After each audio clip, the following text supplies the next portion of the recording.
Welcome back to the channel. We've had a week away from UFC action, but we step back into it this week with UFC 310. This is going to be the last pay-per-view of the year, one of the last cards of the year. And guys, we've had a good bounce back for the year. We started off the year a little bit rocky.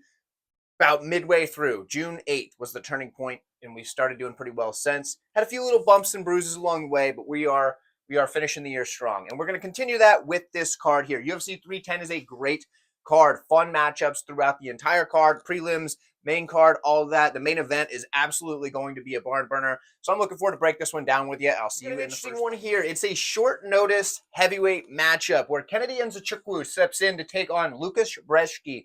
Brzeski is only 1-4 in his last 5 fights, but he looked good in that win. The rest of them, he just, hasn't looked that great ever since he popped for the roids, and his physique changed drastically. On the other side, Kennedy Nzechukwu, 3-2 in his last 5. He's had very inconsistent performances. As you see, I pointed that out here. Sometimes he looks great. Other times he just looks horrible. So it's just, this is a tough one to call, guys. We're going to break it down, though, for Brzeski. Decent striker. He comes forward well. He's got good power. His leg kick is absolutely devastating. When he starts getting that going, getting those leg kicks landing, very heavy. He does spin quite a bit, and I don't really like that, but it does work sometimes, so I can't totally hate it. Decent grappling if he's able to get on top. He's got pretty good top control, pretty good ground and pound, but his takedown defense isn't the best. He showed some improvements in moments, especially in the Walter Walker fight, but he still doesn't have the greatest takedown defense. He's a really good hammer, but a really bad nail, and his cardio has failed him more than once, especially since, after getting off the roids. So, for Brzeski, it's hard to really feel confident in this guy in any fight, but he's a big-time underdog here against a guy in Nzechukwu who, good striker, good power, the knees up the middle are nice, but his volume sometimes just isn't there whatsoever. Other times it is, but most of the time it's just, there is nothing, right? And then he drops his hands a ton, and that's how we've seen him getting taken out before, is he'll throw some punches or whatever, and his hands are just like down here, and that's not what you want. It's not what you want. Decent grappling. His takedown defense is really solid. And he does get opportunistic submissions, mostly off of people shooting takedowns on him. So there is that. He's not like a submission artist, but he goes for the submissions when guys shoot on him. So let's put it that way. Like I said, he's inconsistent, and he does lack urgency as well. Now, he's coming off a big win at heavyweight. That was his heavyweight debut, I do believe. This is his second time out at heavyweight, and he looked better. And I think that might help his chin a bit because maybe he was cutting too much weight to get to light heavyweight. I don't know. He's a big dude. He's like 6'6" or something like that. So he's a big guy. He should win here. Nzechukwu's going to be the pick. But dude's, like, at the time of recording this, he's like -6 or 700 or something like that. It's ridiculous.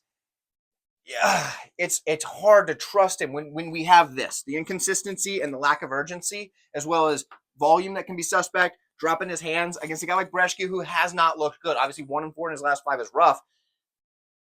You're better off staying away from this one. But, if I have to make a pick, which I do, I'm taking Nzechukwu. Let me know what you guys think in the comments. I'll matchup at 155 pounds. Clay Guida at 42 years of age. I believe he turns 43 the day after this fight. He takes on Chase Hooper, who's 25 years old. This guy's just a young pup. He's been in the UFC for what feels like forever, but he's still only 25. Dude's got his whole career ahead of him. So in this one here, Hooper 4-1 in his last 5 fights. Dude looks to be improving every single fight. For Clay Guida, 2-3 in his last 5. He's a finished product at this point. He's not improving anymore. We're not going to see that. He might even be slightly regressing, but at 42, he still shows that he has an incredible gas tank, incredible pace, things like that. So that stuff's not really slipping on him. I just think the sport's kind of getting away from him a bit. And I don't need to, tell you what I'm picking right away, but I think you probably understand that Hooper's like a -1,000 favorite. The dude's a solid grappler. We're talking about Chase Hooper now. He's a solid grappler, very active from his back. He can take the opponent's back from just about anywhere because he uses his length really well to just kind of like spider crawl up them and take the back. He attacks submissions, and he has absolutely nasty ground and pound. The dude is relentless if you get him on top, and the way he wraps guys up with his super long legs, they just keep spinning in like inside of his legs while he's in mount, and they just can't do anything but just get destroyed. He doesn't have the best open mat takedowns. He can get takedowns. A lot of times it's because people are so worried about the grappling threat that he can crack you a little bit and then get the takedown, but just pure takedowns, they're a little clunky. He doesn't have very good takedown defense, and honestly, that's a positive for him. I know I put it as a negative because it should be a negative, but if you take this dude down, you're asking for trouble. Hooper is so deadly off his back, and his length makes it so hard to keep him from just reversing the position on you. he's a decent striker now too. The grappling threat adds to that. Decent power. We saw him drop Vyacheslav Borshev. Looked pretty good there. And that clip has been recirculating this week of Borshev getting upset about Peterson stopping that fight. I understand it. He didn't necessarily tap, but dude, Peterson might have saved that man's life or career. Like he was taking a beating for the ages when Keith Peterson stepped in there. If I'm Vyacheslav, I'm sending Keith Peterson a Christmas card every year for the rest of my life, especially because he prolonged that guy's career by at least a couple years by the beating that he was taking. So take that for what you will. His striking has seemed to improve every single fight, and that's something that he's really working on. I would love to see him start working on some takedowns and get some really slick takedowns. But honestly, with the way that he's so good off his back, he doesn't have to worry about people taking him down. It is kind of nice to see him work on his striking because his striking defense, I should have wrote that, is pretty bad. So offensively, he needs to strike well enough that people can't just start winging bombs on him and him just diving for legs. So there is that. On the other side, Guida, he's still a solid wrestler. There's no doubt about that. The dude's got good takedowns, and he's got good volume of takedowns. He can still scramble extremely well. But he's never had the best submission defense. And when these two had a grappling matchup, we saw that, right? He got the takedown, got subbed. But this is MMA. It's a little bit different. In the striking, he's got good forward pressure. Dude's still tough as nails at 42. And he's got a ton of volume on the feet. Like I said, that pace and cardio are what Clay Guida wins fights with, even at this age. When he's competitive, even in his recent fights, it's just that pace and cardio and volume that are doing it for him.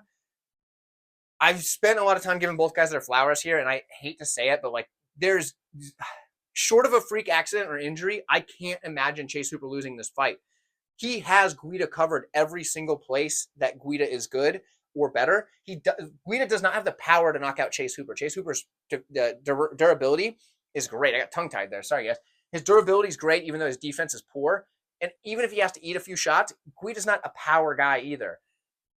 Chase Hooper is going to win this fight 100 out of 100 times, short of a freak injury. So Chase Hooper is the pick. Let me know what you guys got. I've seen a couple of older welterweights here. A couple of guys later in their career. Max Griffin takes on Michael Chiesa. Chiesa's 2-3 in his last 5, 3-2 for Max Griffin. Now, this fight is pretty binary in my mindset. If it's on the feet, we've got one side that's going to look probably better. If it's on the ground, one side's probably going to look better. In this one, for Max Griffin, he's a good striker with plenty of power. It's a lot of knockdowns, but he can knock you out. But the knockdowns are more what he's getting a lot at this stage of his career. He works his jab extremely well with plenty of volume, and that's going to set up that 1-2. Good volume in general from the guy. He's got good forward pressure, and he's very durable on the feet as well, even at 39 years old, which is something that you don't say often. At 39 in the welterweight division, you don't see a lot of guys that are super durable. Max Griffin is still that. He's a good wrestler as well.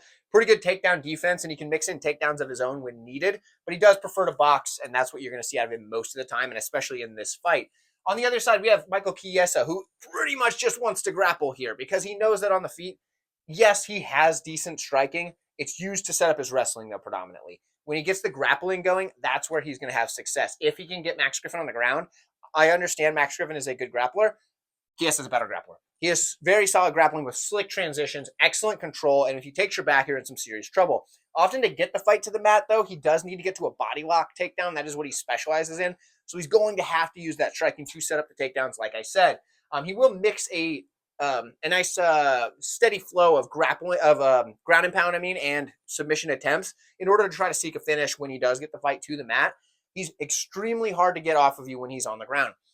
The thing is, can he get the takedowns? He's the younger fighter here, believe it or not, but he's not exactly the fighter that's as active in his career right now. Max Griffin is still trying to do the darn thing, still out there fighting guys that are contenders, whereas Chiesa's kind of fighting guys that are like, Tony Ferguson, who are on the way out. So it's tricky. I'm going to go with Max Griffin. I am. I think what happens is Max Griffin does a good job at stopping the takedowns. And I think on the feet, he's going to be the better fighter. He's going to be landing his jabs. I think he might even score a knockdown or two here. Chiesa's tough, don't get me wrong. But I think Griffin's going to be the better striker. And I think the takedown defense is going to be enough that even if Chiesa does secure takedowns, they won't be early enough in the round for him to secure those rounds. And I think Griffin is going to be able to get this one done. So let me know what you guys think. I'd love to hear from you. Ourselves in the flyweight division for this next one. And there are a couple of fights that have fight of the night written all over them. This is one of them. Cody Durden takes on Josh Van. 3-2 in the last 5 for Cody Durden and 4-1 for Josh Van. Both of these guys in recent memory have been knocked out pretty bad. So you do kind of wonder what's going on there. Is it a durability issue? Is it just kind of what happens when, you end up in a certain circumstance? So you're going against higher level competition, things like that. So we do have to take that into account. The under starts to look a little sweet when you got guys that are like, oh, man, both of these guys have been knocked out really bad recently. But at the same time, it is what it is. Let's go ahead and look at this fight. Josh Van, he's going to be the better striker. And I understand Cody Durden's striking is improving a lot, and we're going to get to that in a minute. But Josh Van is a very slick striker. He's got solid striking with good forward pressure. He's got good leg kicks. He establishes his jab extremely well, plenty of power. He has the slip and counter style. So what does that mean? It means when his opponent throws a shot, he'll slip to the outside and then snap back with a shot of his own. He can slip either way, do what he needs to do. He'll come together with a combination after he slips a strike. So, say Durden comes out there and he wants to throw himself a shot at Van, trying to land it. If Van slips off to the outside and starts slamming these big counter shots, Durden's going to be in a lot of trouble with that, because the striking advantage is going to be on the Van side, although Durden's looked really good in the striking lately. He works his body extremely well, but his biggest problem is that leg kick defense, and we saw that exposed pretty recently, where he just didn't have an answer to the leg kicks against Reyes. Decent grappling. He's shown some decent takedowns recently. That's something new for Van, at least at this level. We've seen him go out there and try to strike with everybody, but we haven't really seen him start to use offensive wrestling to a high degree. He's done that a bit. He's active from his back as well. His takedown defense hasn't really been tested. I think in this fight, it could really get tested. And if that's the case, it's going to be hard to say where he's at. But from his regional scene footage, I guess you want to go, he hasn't really given me a reason to think he won't try to get back to his feet. So there is that. He does start kind of slow. That's a problem for Van. We've seen it before. He just kind of takes the first round off a lot of the time, and I do think he's going to lose the first round at a pretty high clip in this one. When we look at Cody Durden, the guy's wrestling is solid, and I think if he uses that as his main path to victory here, he's going to have some success, because his wrestling is going to be far better than Josh Van. He's got good takedowns with a ton of volume when he's shooting these takedowns. He's going to chain wrestle relentlessly, and that's going to be something that could really get him the win here. His takedown defense is great as well, and he has a good sprawl, so if you try to take him down, he's probably going to sprawl and then reverse that on you and put you on your back. So if he comes out here and wrestles heavy, I think he wins at a pretty high clip. However, he's a good striker, and he's starting to know that. He's coming out with a lot of forward pressure, power. He'll feint that takedown into the big overhand. That's what got him the striking going originally. And then he started putting together combinations. You can now do a 2 and 3 punch combination, no big deal, and land them cleanly, right? He's got good dirty boxing, often just out in space. He'll go for a takedown shot, like a half-hearted one, and get in, grab the like a half tie plum, and just start ripping body shots and coming up over the top with the hooks. He'll do that a lot for that dirty boxing. He's got a really high motor, and the dude's going to just put on a pace on guys. He's going to start quick as well, so he's going to win that first round. The problem is, I'm worried that he's starting to fall in love with his hands, and we've seen that from grapplers in the past, where the wrestler that's doing really well with the wrestling, but they start to learn the striking, and then they start to fall in love with it, and then that costs them a few fights. It kind of cost him in his last fight. He looked really good, don't get me wrong. Was that his last? That wasn't his last fight. 2 fights ago. His last fight was Chanel. He looked good. He looked pretty good there. 2 fights ago, it's Bruno Silva. He looked really good at first. But then he got caught and just put down. And he struck a lot more in that fight than I thought he was going to. I could see that being a problem for him. So because of that, because I'm worried that Cody Durden is going to be falling in love with his hands, I'm going to take Josh Van, but I'm not going to bet on this fight. This is definitely a feet on the coffee table, root beer kind of fight, if you ask me. I'm going to take Van for the simple fact that I'm worried Durden's falling in love with the hands, but I could definitely see Durden going out there and wrestling him. And at the odds, I wouldn't blame you for betting on Durden. I'm just going to pass. I like both of these guys. I'm a big fan of both of these guys. This is going to be a fun fight. That's what we need. This is going to be a fun fight, and that's all I want to see here. So let me know what you guys think, and I will see you rebooking here from the last pay-per-view. We are now at 195 pounds for this one in the catchweight. It's Chris Weidman taking on Eryk Anders. 2 and 3 in the last 5 for both of these fellas. Now for Eryk, your boy, he's a good striker, right? He's got good forward pressure, good power. It's not the cleanest of striking, but it's effective for him because he's going to come forward, let you hit him with one so he can hit you with one back. And he is a freak athlete and durable as they get. So you can see this guy just kind of walking through punches and landing his own, and usually he's going to win that strike for strike as far as who's doing more damage with those shots. Now, I understand he can be out-technicaled, but he's going against a wrestler. So the striking, I think, is going to be on the side of Anders, especially with the fact that he's going to be probably the more durable fighter here. Now, he has good wrestling, but he's going up against a very good wrestler. So he might be outmatched here, but he does have a couple of things in the wrestling that could cause problems for Weidman. For example, for Anders, if somebody fails a takedown against him, he makes them pay for it bad because he does not play on the cautious side when it comes to, like, throwing a knee at somebody that's failing a takedown or, trying to kick them in the face. So when they fail a takedown and they're, trying to get back up to their feet or whatever, he's just launching that sucker. And if you're down, so be it. He's going to try to hit you with it. And if it hits you, then you're going to probably go to sleep. He does have a good cage push as well, and the athleticism that he has, the strength that he has. I mean, I'm not a football guy. I don't know much about football. But I know that he won a national championship as a linebacker, which I know linebackers are big, powerful dudes that get a lot of tackles. For a guy that doesn't watch football, I know that much. And he won a national championship at the University of Alabama, which at the time, this was when I was, probably in high school, I think it was. And he won on the best team, obviously in the nation as a pretty good player. So the guy is obviously a freak athlete, and he can use that ability, that athletic ability, to cage push and just grind on people. And that's what he has had a lot of success doing, against guys that are, probably going to be cleaner strikers than him, things like that.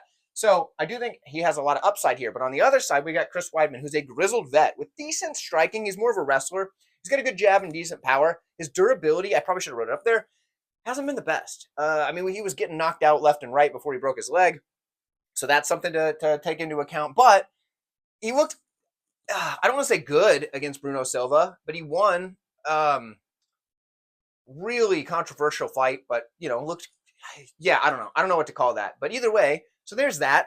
He does have solid wrestling, really good takedowns and top control. If he can get this fight to the mat and get on top, he's probably banking that round. It's not like Anders is a bad grappler or a bad wrestler. It's just Weidman's probably going to be better once he gets on top. However, for me, who has more gas in the tank? Who's more durable? Who is it going to favor that is 195? That I actually don't know. But I'm taking Eryk Anders. I'm also biased as heck, so bear with me on that one. He's one of my favorite fighters, and I know a lot of people give me crap for that. This dude's awesome, and he's a cool dude. So there you go. I'm taking Anders. If he gets to be an underdog, I might be tempted, but I would rather stay away. This is a fight. You kick your feet up on the coffee table. You crack open that ice-cold root beer, and you get this night going well. Have a good time watching this one because you don't have to bet on guys that are on the later stages of their career. It's probably not a good move long-term. Let me know who you have. A really fun one here at welterweight between Randy Brown and Bryan Battle. Both of these guys should be 4-1 in their last 5. Angelusa took the easy way out, so we see 3-1 and a no contest for Battle. Battle is a solid striker with a ton of volume. Dude's just going to come forward, put his punches and kicks together in combination, throw a nasty head kick at times, and he just doesn't care about his striking defense. Dude's tough as nails. He's coming forward all offense, and that is what he's going to do on the feet. It's worked out very well for him thus far in the UFC, outside of one fight that he took on 2 days' notice while sick. Okay, but other than that fight against Renat, he has looked amazing and looks better every single time out. His grappling. Good grappling as well. He's shown that he has a really slick choke arsenal, very quick to attack those chokes. He's got very good scrambles, and his cage push with the dirty boxing is something that he's really developed in his last couple of fights, getting guys backed up against the cage, going between push, and hold, and then separating for some shots, coming back in, landing those shots up against the cage, things like that. But he's also got better cardio than just about everybody because this dude used to be carrying around over 300 pounds.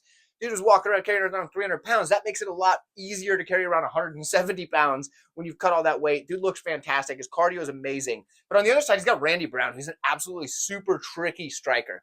Very good striking, uses his range extremely well. His combinations are there. The kicks are there. The front kick is one of his weapons that I really like for him, especially in this matchup, because it could slow down that forward pressure of a guy like Bryan Battle. But the lean back defense is something that he's become accustomed to using because he's able to be taller and longer than almost all of his opponents, so he can throw his stuff and then just kind of lean back and then come back at it, and they can't get to him. He's now fighting someone in Bryan Battle who can get to him because the length is not that big of a discrepancy for Randy Brown. So that could be a big problem for him here. But I do think he might be a little bit cleaner in the striking. It's just, is that going to matter? Now, you understand I put good and solid. It's the cleaner striker isn't always the better striker because I think that the volume and the pace that Bryan Battle's going to put on is going to be more than what Randy Brown's going to be putting out. Brown is probably the cleaner, more technical striker. So there is that. He's got good jiu-jitsu. He uses his length really well, and he does have them choking arms. You know what I mean? Those really long, skinny arms that slip right under the neck real easy. He's got the choking arms. He can wrap that stuff up. For me, though, I think this is a horrible stylistic matchup for Randy Brown. I think Bryan Battle's going to just come forward, eat some shots, which eventually that's going to catch up to him. But he's still young enough in his career that it's not catching him yet. I think Bryan Battle is going to be able to put a pace on him, and I think he's going to be able to get this win. So Bryan Battle is going to eat some shots, get him backed up, and then start landing those shots as Randy Brown tries to lean back. He's going to get clocked, and I think Battle's going to put him down probably in the second round. Let me know what you guys think, and I will see you matchup between a couple of grapplers next. Movsar Evloev takes on Aljamain Sterling, the former bantamweight champion. But guys, if you've been enjoying this video, maybe you learned something. If you would like this video for me, that would be greatly appreciated. The like button's just below the screen. You know where it is. It's right down there. If you hit that like button, it does help the channel quite a bit. And if I'm providing you some sort of value, I would appreciate that in return. Doesn't cost you anything. Now let's break this one down. For Evloev, he's undefeated at 18-0, and he's 5-0 in his last 5 fights. For Aljamain Sterling, he's 4-1 in his last 5 fights. The only loss is when he lost his bantamweight title to Sean O'Malley. It was kind of a thing where, yeah, I mean, he got dropped in the feet, couldn't recover quick enough, and O'Malley was able to put him out. I understand that O'Malley is a far better striker than Evloev, and because of that, I don't really see that exact same outcome happening. So I think this is going to be a grappler versus grappler. Could make for a striking matchup. We've seen that before. Or we could get a really competitive grappling fight, which I kind of hope we get because I would love to see how these two match up in the grappling realm. But part of me is really kind of thinking we're going to end up with a lot of striking here. But let's break it down skill for skill. For Aljamain Sterling, he's a super high-level grappler. He shoots a really low takedown entry. And so, like, he'll get, I can't even do it on camera because you won't be able to see me, but he gets real low and goes for it. Shoots, like, at your knees almost to get a hold of the legs. When he fails those takedowns, he stays low to prevent you from landing big strikes. You're winging these, like, weird, like, hooks around the outside because you can't hit him in the back of the head. You can't knee him or kick him. So all you can really do is swing these big, wild, like, looping shots. And those are pretty easily absorbed. So then he can start working and get back to his feet safely, or start working to chain that takedown attempt. He's got really good scrambles, and he's a very good back ticker. And once he does, he has absolutely excellent control. You're not getting this dude off your back. We all know that. So for Aljamain Sterling, super, super solid grappling. In the striking, it's decent. He's got really good movement, a really long jab, and he does kick to all levels pretty well. He isn't the most technical striker, but he does a few things right, and that's what we see here. On the other side, Movsar Evloev, excellent wrestler. Chain wrestles extremely well, very relentless in the takedowns. He can reverse position if he's on bottom. He also works to advance his position when he's on top. These are all things you like to see. He's got accurate ground and pound while keeping very solid top pressure. When I say accurate ground and pound, I mean he's picking his shots and not just winging shots at the guard. He's looking for his opportunities and landing with efficiency. That is what he's doing. So you're not seeing a super high output from his ground and pound, but you're seeing good quality shots landed. On the feet, the wrestling threat really sets up his striking. He's a decent striker, but he's really accurate, picks his shots well on the feet. I would say, as far as skill for skill, it's really hard to say who the better striker or grappler is, just different areas. But skill for skill in the striking, it's really hard to say who's better. But Evloev's going to pick his shots a little bit better. I think he's going to take his time and be a little more accurate, whereas Sterling might have a little bit bigger toolbox on the feet, but even then, it's not. The discrepancy is pretty close. When it comes to the grappling, I think Evloev is going to be the better pure wrestler, getting the takedowns, getting on top, things like that. But Sterling might be the slicker, mat exchange grappler. Let's put it that way. It's close. This is a close fight, and you're giving me Aljamain Sterling at like plus 200, which is silly. But I get it because undefeated Evloev, we haven't really seen him have to pay for any mistakes he's made, but we've seen a few mistakes almost cost him. But he's been able to grit through it and do what he needs to do to get the win. It's close. It's tough. Give me former bantamweight champion Aljamain Sterling to get it done. I know that everybody's going to say I'm wrong for this one. I get it because everybody loves Evloev as far as, he's a big favorite. He's, undefeated, all this. I think even if he gets taken down by Evloev, I think Aljamain can still work a scramble and take the back of Evloev in moments. And I think we've seen Evloev in really close spots to get subbed. Really close. Aljamain's not a guy you want to give that opportunity to. So I'm going to take Aljamain Sterling as a huge underdog here. Let me know what you guys think. I'd love to hear from you in the comments below. This matchup here at welterweight. Themba Gorimbo steps in to take on Vicente Luque, who was originally slated to take on Nick Diaz. Yeah, you saw the story. That's not what you want to see. So Gorimbo steps in. He's 4-1 in his last 5. He's looked really good as of late. Had a rough patch when he first got to the UFC. Seems to be improving quite a bit since then. 2-3 in the last 5 for Luque. We'll get to that in a bit. Things are different with Luque. Let's put it that way. For Gorimbo, let's break down his skills. He's a good striker, good counters. That's what he typically does on the feet, is a counter strike, counter striking style. Keeps his range really well, but he can forward press while keeping that range, using those long limbs. You know, a lot of kicks. He has really solid kicks, and he showed power when he knocked out Pete Rodriguez. It's not like Rodriguez is like a super good fighter, but usually he's durable and tough, you know. But no, dude, Gorimbo just flattened that man. So dude's clearly got power. The kicks are solid. Like I said, he keeps his range really well. So he does have the skills on the feet. In the grappling, that's what he's been using more lately. He's got decent takedowns, and once he gets on top, pretty good top control, right? Good ground and pound when he decides to use it, but lately it's been more position, control. That's what he's been doing, and it's worked well for him. He's really not very good off his back, though. We haven't seen it much in the UFC. Pre-UFC, the times that he did get taken down, off of his back, he doesn't look that good, or if he's been swept or what have you. On the other side, we got Luque. Luque used to be super durable. Not so much now, but he's still a good striker offensively. Good power, good combinations. The counter strikes are there. He's got a nasty lead hook.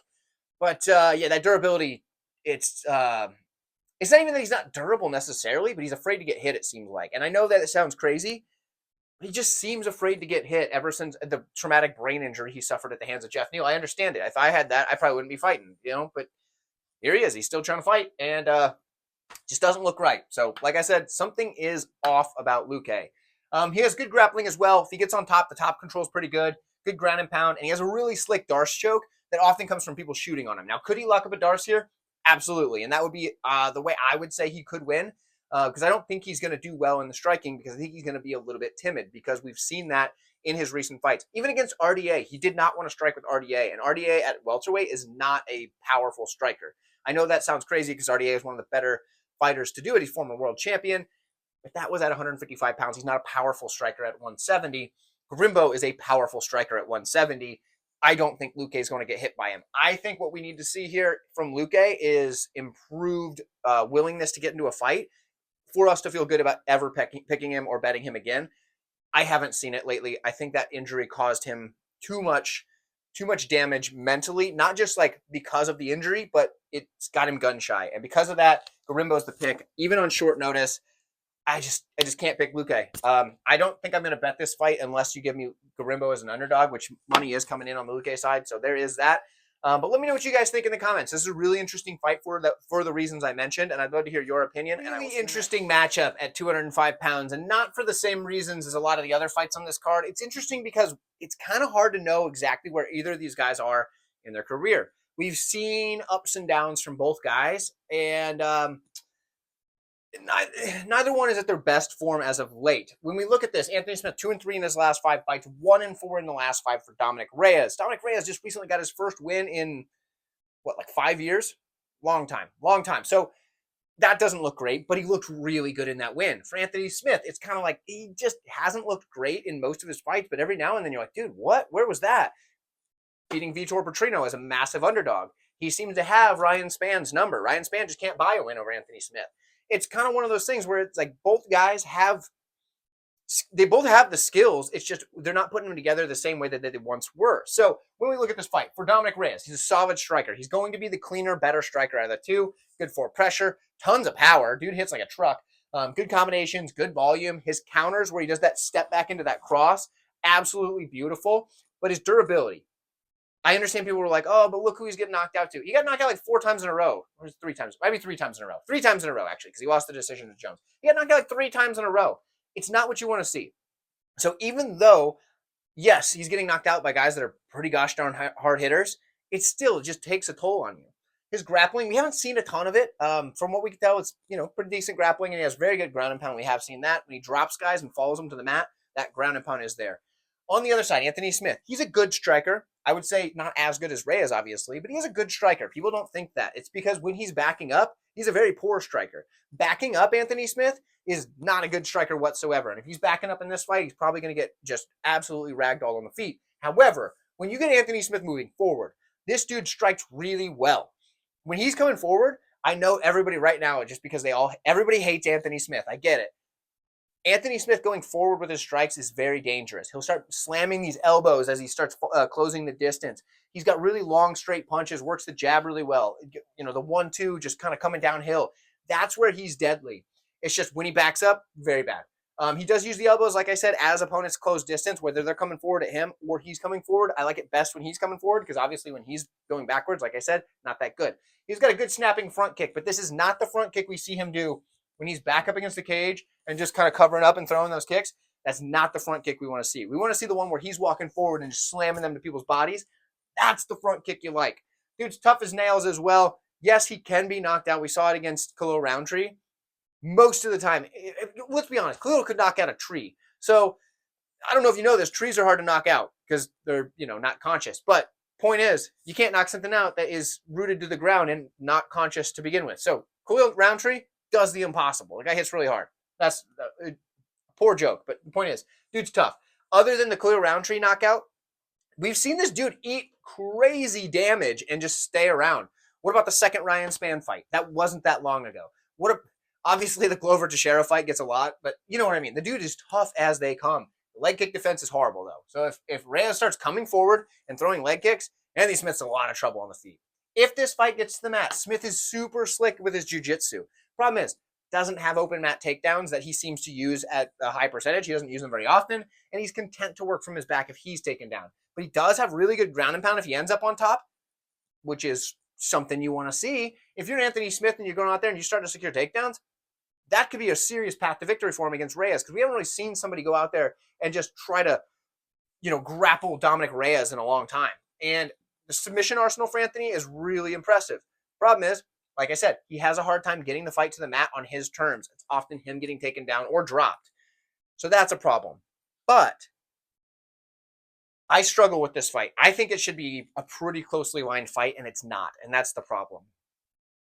You guys are all going to make fun of me for this one, and I don't care. I'm taking Anthony Smith because he's a massive underdog, and I think this fight is easily one of the closer fights on the card because Anthony Smith, as much as he does have some deficiencies in his game at this point in his career, he still hits hard, and Dominick Reyes has been knocked out a lot lately. So we're going to take Anthony Smith. I think he's going to be able to do what he needs to do on the feet to hurt Reyes, and I think he can capitalize on it. I do really like, this is another thing I didn't point out, I love the coaching switch up that Anthony Smith has made. He's now training with Dean Thomas, and we saw what Dean Thomas did for the career of one Jillian Robertson, and he's really got her on the right path as of late, whereas before she was kind of a 500 fighter that just win one, lose one, win one, lose one. She's looked really good lately. I think Anthony Smith needed that in his career. Now, Dominick Reyes could go out there and absolutely put a beating on Smith. Definitely possible, but I'm still taking Smith. Let me know what you guys think. I understand you guys probably don't think I'm right, but that's okay. I'll see you in the next fight here at 145 pounds is absolutely in the top two contenders for fight of the night by far. This is probably number one. Let's be honest. This fight has just absolute fireworks written all over it because neither of these guys know how to have a boring fight. I am absolutely certain you'd have a really hard time finding a boring fight between these two guys, either of these guys and any of their opponents. We've got Nate Landwehr. He's coming in 4-1 in his last 5 fights. He's fighting Duho Choi, who is 1-3-1 in his last 5 fights. That is a little bit misleading. He's looked better than that, even in some bad losses back, way back before he took that time off, I believe, for the military service, was it? But either way. Point is, he's looked good, and he's extremely dangerous. So let's break this fight down, right? Good striker for Choi. He's got very good power, good combinations, and that 2-3 is absolute money for this man. He hits that 2-3 and puts guys to the dirt. He's got very good clinch work. If this fight gets into the clinch, Choi's going to have a massive advantage. His clinch knees are brutal, and he can trip guys very well. And once he gets on top, his grappling, the ground and pound is what puts you out. He just keeps going for it because his killer instinct is through the roof. This dude is all action, all offense, and that's what you love to see because he's fighting a guy who is the exact same on the other side. Nate Landwehr, good striker with very good forward pressure. The volume and the combinations just puts them together. It's like everything's just one long combination, and he has decent power. It's not like put your lights out with a shot power, but it's enough power that with that volume added, it just breaks guys. Good grappling. His ground and pound is solid. He just puts the volume on you, gets good top pressure with it, and just starts slamming shots. And eventually you either give up the ability to fight back and just curl, or you turn over and let him rear naked choke you. He's got good front chokes as well, and often those are part of his takedown defense. Not necessarily all the time, but a lot of times. Stuff a takedown, he does pretty good with it, and locks up a front choke. Now, The pace and the cardio are what get Nate Landwehr wins a lot of the time because he will eat some shots to get to where he needs to get. This fight is a pass. Do not be betting on this fight unless you have a really good read that I do not. Because for me, this fight is just going to be fireworks. Somebody's going down. And whether that be a knockout or a submission, I don't know. But I know that somebody, I mean, I just can't imagine that nobody gets finished in this fight. These guys are going to be going 100% from the start of the starting bell to whenever it ends. For me, we're cracking open another root beer for this one, boys. I love this fight. I'm going to take Nate Landwehr. I think he's had a little bit more success lately, and that's kind of just, it's a close fight, dude. This is a toss-up. Don't get too wild on either side. But let me know who you think. Do you think Choi's got a really good advantage here over Landwehr? Do you think Landwehr is going to walk through him? I certainly think this is close. But let me know. Wild matchup at featherweight next. And real quick before we get to this, I want to highlight the channel members. You channel members and anybody that, drops the donations in the comments or chat when we're doing live streams, things like that. You guys are what produce the supplies, right? You guys are what get me more markers, more lights for the studio we've got here. So you guys are the ones doing that, and I do appreciate you. So shout out to all of you who are channel members. I appreciate you, and all of you that have dropped donations on the videos as well as in the chats. Thank you guys so much. I really appreciate the Pick'em live stream that I did, me and Pick'em MMA, for the PFL card. A couple of you guys donated in that chat, and I appreciate it. Got me some new markers for that. Haven't switched over yet because this one's still got some life in it, but thank you guys. Let's break down this fight. We've got Bryce Mitchell taking on Kron Gracie. Wild here. 3-2 in the last fight for both guys. This is a weird matchup, right? I want to point this out here. Kron Gracie I have some connections to him simply because the academy that I train at, where I do jiu-jitsu, Kron Gracie's photo is on the wall with the owner of the academy. We are a Gracie affiliated studio. Kron is, he's in that lineage, right? I mean, he's a super high level jiu-jitsu practitioner. I'm not going to take that away from him. Super high level jiu-jitsu. He has a massive submission arsenal. This guy's going to attack the sub. His wins are coming via submission. He's extremely dangerous off his back, but that's all that he has. He has nothing else, not a single other thing. He's got no striking to write home about, nothing whatsoever. He jumps guard, which is not something you want to do 99 times out of 100 in modern MMA, and he doesn't have any open mat takedowns to get the fight to the mat because he believes so wholeheartedly in his jiu-jitsu that he thinks he can just jump guard on these guys and get them out of there with it. He's really dangerous in the grappling. I cannot stress that enough. But the thing is, in modern MMA, that's not enough because even if you're really dangerous in the grappling, if the other guy's hitting you in the face, it sure changes things, doesn't it? So this is all that he has. Now, can he win with this? Sure. He's done it 5 times in his career. But it's a very limited skill set for modern MMA. I need to stress that, and I can't stress it enough because he's going against Bryce Mitchell, and people are like, Bryce Mitchell, he almost died in his last fight. Yeah, absolutely. If Bryce Mitchell didn't get knocked out so bad that the dude had a seizure in the cage, I would say just put every ounce of money you can find on him to win, regardless of the odds. But that is scary. And we do have to worry that maybe he's just going to be a little off after that. Like, the dude literally had a seizure in the cage, it looked like. So there is that. But Bryce Mitchell is going to be the far better MMA fighter here. I'm not telling you anything you don't already know. Let's go just to the striking alone. He's got really good kicks. He's a decent striker overall, but that's light years ahead of Kron Gracie. And he does have pretty decent power. We did see him drop Edson Barboza, who's known for being a pretty tough guy. In the grappling, he can hold his own there as well. He's going to chain wrestle really well. He's got excellent transitions. He can chain his submission attempts together. We've seen him hit twisters on guys in the UFC. He's got excellent back takes, and he can scramble really well. He's not lost on the mat, and if he gets on top, I don't think Kron Gracie's going to be able to sub him off his back. I just don't see it. His only 2 losses. Do you understand who his only 2 losses are? Obviously, he lost to Emmett. We just talked about how he get knocked out. The other one, Ilia Topuria.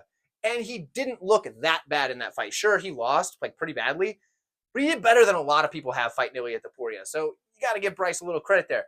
He's winning this fight unless that knockout completely changed this man. Unless that has changed Bryce Mitchell to the point that he can't fight anymore, Bryce Mitchell's winning this fight. And that's coming from a guy who trains at a studio affiliated with Kron Gracie. I just don't think he has a chance outside of the fact that there is a possibility that Bryce Mitchell is just completely done. But I don't think so. I think he's fine. It's only his 2nd loss. It was just a really brutal knockout. Let me know what you guys think. And rematch at heavyweight here. Ciryl Gane takes on Alexander Volkov. Now, this rematch There's a lot different in this one than there was in the last one. Now, in the last time that they fought, Ciryl Gane was undefeated. He had not lost yet. This was about 2021, I believe. And, you know, so we didn't really see any chinks in the armor of Ciryl Gane. Well, we've seen those now. He's 3-2 in his last 5 fights. He's taken on Alexander Volkov, who's on a tear at 4-1 in his last 5 fights, and he's had some changes as well. Back then, he was a lot smaller of an individual, more thin. I mean, he was still tall. He's still like 6'7". That didn't change, but he's a lot thicker these days. We've got Swolkov, as many people call him. So Alexander Volkov has made some physical changes, and that has shown to be very beneficial for him in his career at heavyweight. And for Gane, we've now seen some chinks in the armor. So the matchup is a little closer than it was the first time. Now, at least on paper, right? Or on the marker board, if you will. When we look at this, for Alexander Volkov, he's a solid striker. We've seen that. He's put that to the test many a time. He's got very good volume. He strikes well to all levels. And being as tall as he is, he can usually reach his opponent's head pretty easily with those kicks and knees. He's got a really good front kick to the body. He can fight well out of either stance. And he does a fantastic job at programming his opponent's responses by using the same strike over and over to the same spot and then feinting it and coming back with something that's the counter for that. Or not the counter, I don't know what the good word is. The next setup shot for that, if you will. So if he's got you biting on that front kick to the body, then he'll feint that front kick to the body and then come up top with either a kick or a punch or what have you. But he does a really good job at making you accept that program, if you will. That's what he was able to do so well in pretty much any of his recent fights, but definitely against Pavlovich. He was hitting with the jab, but then you would see him change off that jab. And when Pavlovich thought that jab was coming, boom, next thing you know, he's covering up for a jab, gets hit around the outside or hit to the body, things like that. He does have pretty good counter wrestling. We've seen it lately. Yeah, sometimes he grabs a cage, so there is that, but you don't get in trouble for that anymore, so it doesn't matter. He does have decent top control, and if he does end up on his back, he's got pretty good jiu-jitsu, but the problem is, like, that's not going to happen for him here, so, like, it's not even worth talking about much. So, there we go. Ciryl Gane, he's an excellent striker. He's got that savant background. I think he's going to be the better striker. I don't think that's crazy to say, but it's not that big of a gap. I just think Ciryl Gane's striking is really solid, right? Striking defense is there. Doesn't really get hit a lot on the feet. He has a really good job at controlling the range, using his movement, and kind of just bouncing in and out and staying out of range of his opponents. That's trickier with a guy like Volkov, who is so tall and long, but at the same time, he's done it once before. Though Volkov did have some success in that fight. It's not like he didn't have any, but Gane was able to use that range control, things like that, to get the win there mostly. Does a really good job fighting either stance, and he closes a distance extremely well by striking mid-stance switch. So, like, he'll be coming in and throwing a strike and using that to change his stance, and that causes a lot of distance to be closed, because when you're switching your stance, you get to take a big step rather than just like a step and two like you would from your typical stance. So he does a good job with that. Very much like what Sean O'Malley does down at bantamweight. It's the same thing that Ciryl Gane does up at heavyweight, which makes it all that much more impressive to have that kind of footwork. So Gane's footwork's great. He feints constantly, just all the time. If he's not throwing a punch or a kick, he's feinting. And he has a broken tempo when he's striking, which makes it really hard to predict when those strikes are coming or what's going to be a feint, what's going to be a strike, things like that. He's exceptionally accurate, and he can put things together in combination. Ultimately, I think he's the better striker, don't get me wrong. But this fight is closer than the line suggests, and I understand people were like, yeah, but Gane won like 49-46 in the last one or something like that. It was a pretty good, performance for Gane. Yeah, it was. But we've seen some changes now. And here's what I think happens. I believe in the last fight. Don't get me wrong, or don't get me, quoted on this, but I could be incorrect, but I believe the first round went to Volkov in that fight. This is now a 3-rounder. I like that Volkov is likely going to be a lot harder to deal with at his size now than he was in that last fight. And I see a wall install tactic from Volkov, because I don't see him getting backed up as easy as he could have before. I don't see a guy that has that much more mass to him just being able to be bullied by Gane like he kind of was at times in that last fight. I think Volkov's going to wall install him a bit and win around that way and possibly take the first round. So I'm gonna take Volkov mostly because he's a massive underdog. And that was a bad mark. There we go. Mostly because he's a massive underdog, and I think this line should be a little closer. I think it's a competitive fight, and especially over 3 rounds. I do see Volkov being able to wall install a bit, and that's what we're going to go with. So we're going to take Volkov, but I caution you, Ciryl Gane could go out there and just absolutely outstrike him, because that's what he did last time. Let me know what you guys think. Co-main event of the evening, and a quick reminder, like this video if you've been enjoying yourself, or you've learned something, or you just want to help out the channel. I do appreciate those things, so do that for me. Also, shout out to the Patreon members. You guys are great. I appreciate every single one of you. I love the discussion we're going to have in that private chat. as well as, you know, the fact that we've been winning. I mean, we missed a couple of weeks, but we did win on the PFL championships. We did all right there. We didn't get crazy, didn't overexpose ourselves. We just did what we needed to do to get the win. So do love that. But here we are to break down the co-main event of UFC 310. Ian Garry takes on Shavkat Rakhmonov. Now, this is interesting because it was put together last minute. Shavkat was supposed to fight Belal Muhammad in the main event for the welterweight championship, but Ian Garry was supposed to fight Joaquin Buckley at UFC Tampa. That now is gone. Buckley he's got himself a new opponent. He's ready to do all that, go on what he needs to do. I don't know how they picked Garry over Buckley. I don't know how that discussion went down. Maybe they offered it to both of them. First guy to get back to him took it. But Ian Garry now steps in, moves himself up a card. Instead of being the next card, he's on this card. And he's fighting Shavkat, but in a 5-round co-main event that is not for an interim title or anything like that. The winner presumably is going to fight Belal as soon as Belal is healthy after that bone infection in his toe. So, Ian Garry took this fight. That tells me a couple of things. That tells me Ian Garry feels pretty confident about this because Ian Garry already had a fight against Joaquin Buckley, and if he won that main event against Buckley, you would assume that he would have been next to fight Shavkat for the title. However, there is the potential that they told Garry, hey, look, Buckley's already said he'd take the fight. If Buckley takes the fight and somehow beats Shavkat, you know, he's stealing that title shot, and then you're going to have to fight Shavkat anyway, or something like that. I don't know. There's some behind-the-scenes stuff that we don't know, but it does make me nervous for Shavkat being a massive favorite, and Ian Garry's just like, yeah, I'll take that fight. I think I can beat this guy. Because Ian Garry isn't the type to do that. Like, he's very meticulous about what he does with his career, and the way he takes fights, and the way he approaches fights. He's very safe in everything, except for when he backs up, but we'll get to that in a minute. So, outside of the cage stuff, that's what we've got. Ian Garry, a solid striker, extremely accurate with good combinations and pretty good volume. He strikes well to all levels, but he does leave his chin exposed when he's backing up. I don't know why that's offset. That's supposed to be just right here. But he does leave his chin exposed when he's backing up. So he'll throw his combination or whatever, and then, hey, I'm backing up like this. We've seen him dropped like that before. I don't know why he does that and hasn't fixed it yet, but we've seen it even recently. He's gotten better, but he still does it. He's extremely durable and recovers extremely quick when he is dropped. So that is something he's been able to get away with. And that's because he's young. He hasn't had a ton of fights. Yes, he's had 15, but a lot of those are fights that he's dominated. He has good grappling. We don't get to see it as much as we'd like to. He does have a judo background. He's got a good cage push because of that. And he can mix in takedowns as a change of pace. Ultimately, Ian Garry is a very complete fighter with very good game plans and very few flaws. But the biggest flaw is leaving that chin exposed. So there is that. On the other side, Shavkat Rakhmonov. Dude's a solid striker with a ton of power, kicks to all levels. The spin kicks are good. Usually spins, I'm like, you know, his are legit. Super durable, puts together combinations. If he gets you in the clinch, absolutely deadly with the knees and elbows. He's got good trips and throws there. The grappling, solid there. Attack submissions, really good scrambles. His open mat takedowns are not top tier, but if he does get to the clinch, he can get the trips and throws from there. Line is wide. I do think Shavkat wins, though. And because I'm going to take Shavkat for the pick, but there is a number. I'm not sure what it is yet, but there is a number where I will bet Ian Garry if he gets to be that big of an underdog, because he definitely has a real path here. But currently, I'm still going to take Shavkat, and I'll probably just sit back and watch this fight. There's no way I'm betting Shavkat at this number. Nowhere near this number. So keep that in mind. Now, real quick, before we go to the main event, because I've already broken that one down. We're actually going to wrap up the video here in a moment, but I got to give you a couple little tidbits. I broke that one down. It's going to be popping up on the screen if it hasn't already. But I broke that one down in detail in a separate video, so I'm not going to waste your time with it here. If you've already watched it, great. If you haven't, check that out now. I do appreciate your support. Thank you guys for tuning in. It means the world to me, and I will see you guys next time.